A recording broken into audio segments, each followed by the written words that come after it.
What's up, Moto fans? Michael here at Moto Machines, and today we're going to be doing an overview of the DNA aftermarket air filter.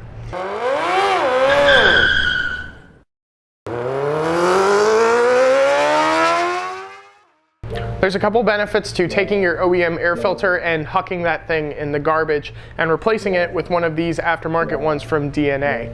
And the first benefit is that it's less waste.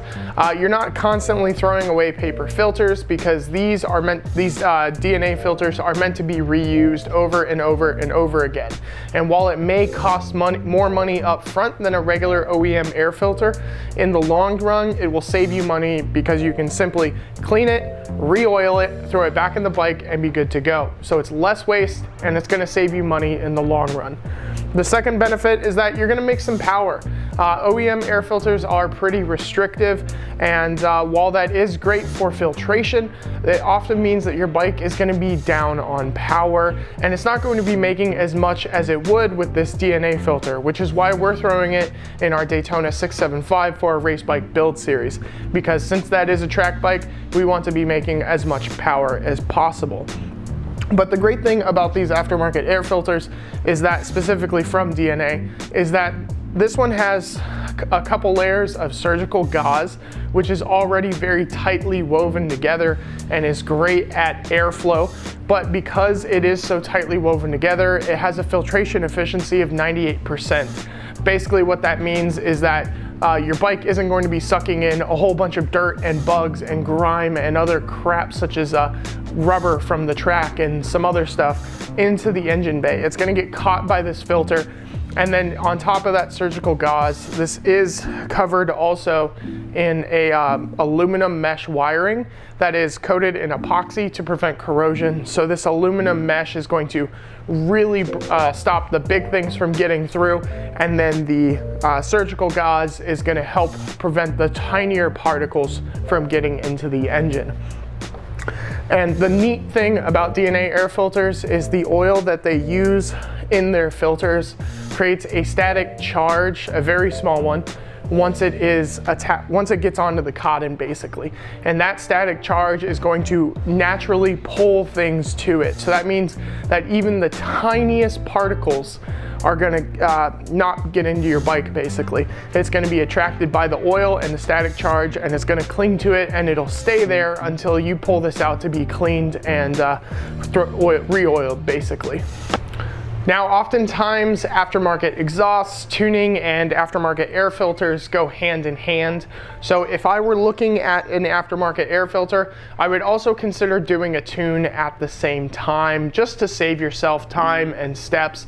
A lot of the times, especially with older bikes, you have to add in fuel controllers such as Rapid Bike, like the one we're putting on our race bike Daytona, or a Power Commander, or similar other aftermarket modules. And you have to take the tank off and everything else, sometimes even the airbox off. So you might as well save yourself a step, snag that fuel controller on your way out, and then install it all at the same time. Same with the exhaust. All that stuff changes your AFR values, and you need tunes to correct it. So a lot of the times, it's just highly recommended that this stuff is lumped together so it's less of a hassle. But with all that being said, let's throw it in the bike. So since we are doing the Rapid Bike module install already, we're just gonna go ahead and install our DNA air filter while we're here and everything's off. So we're gonna start by taking the airbox apart, which is right here. Now there's just some 7mm bolts. You're just gonna undo those and work your way around.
As you can see, that's pretty nasty.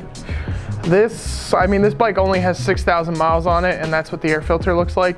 And this is what we're gonna be replacing it with. So as you can see, this looks a lot better. And you're gonna wanna clean any debris out in here. And these are your throttle valves right here. You wanna make sure that nothing falls down in those, or you will be having a bad day.